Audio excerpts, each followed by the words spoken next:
This is Getting On with Life, Biblical Wisdom for Successful Christian Living, and this lesson is Thinking in the Light.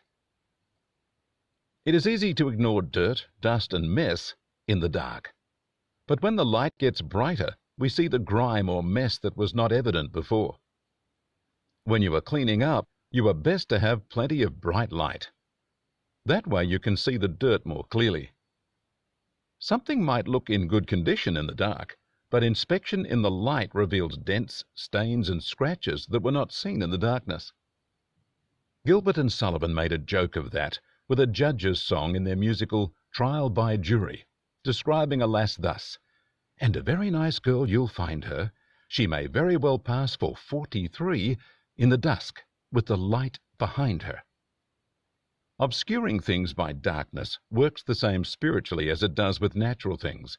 So we find the devil's kingdom described as the kingdom of darkness, and God's kingdom as the kingdom of light. Colossians 1:13 and 14 tells us, "God rescued us from the kingdom of darkness and brought us into the kingdom of His beloved Son, in whom we have redemption, the forgiveness of sins." And Ephesians 6:12 says, "Our wrestle is not against flesh and blood, but against the rulers, against the authorities, against the powers of this world's darkness, and spiritual forces of evil in the heavenly realms." When Jesus was betrayed, late at night, He recognized that those against Him were serving the power of darkness.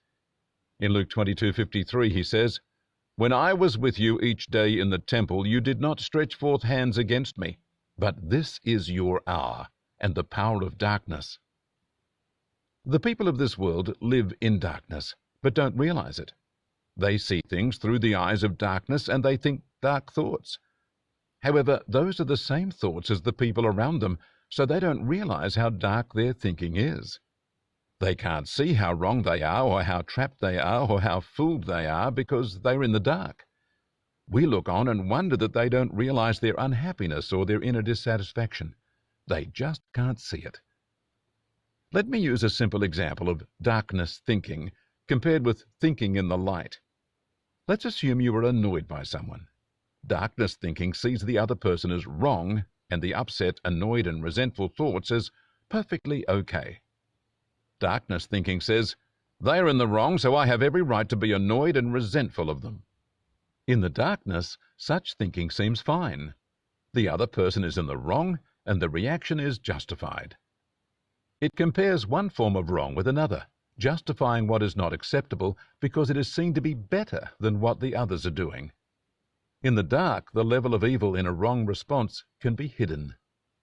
However, when you step into the light, the glorious light of God's holiness, in God's kingdom of light, your supposedly clean ideas show up as mired and dirty. You are commanded to love your neighbor, not be their enemy. And you are commanded to forgive offenders, even 70 times 7. In the kingdom of light, your resentment, unforgiveness, annoyance, and self-will look filthy and completely out of order. You are supposed to bless your enemies, not resent them. Romans 12:14 tells us, "Bless those who persecute you, bless and do not curse." And 1 Peter 3:9 says, "Do not repay evil with evil or insult with insult, but with blessing, because you were called to this so you may inherit a blessing." The enemy wants people to think they are good when they are trapped by evil. The enemy keeps people blind, living in the dark, suspicious of the things of God and rejecting the salvation God has for them. 2 Corinthians 4:4 tells us, "The God of this world has blinded the minds of unbelievers, lest the light of the glorious gospel of Christ, who is the image of God, should shine to them." The purpose of preaching the gospel is to open people's eyes to the darkness they live in and let the light of the gospel show them that they need to be forgiven and made right with God.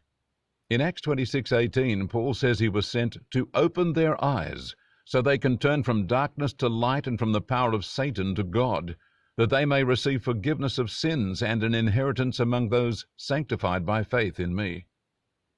The world around us is locked into darkness and thinks dark thoughts of unbelief, self-reliance, distrust of God, mockery of God's truth, justification of personal evil, acceptance of hopelessness, and so on. So it is not surprising that Christians are infected by darkness thinking. We each need to have our minds renewed and our thinking changed so we begin thinking in the light, evaluating things from God's perspective, not the world's ideas. If someone gets ahead by doing evil, the world thinks the end justifies the means.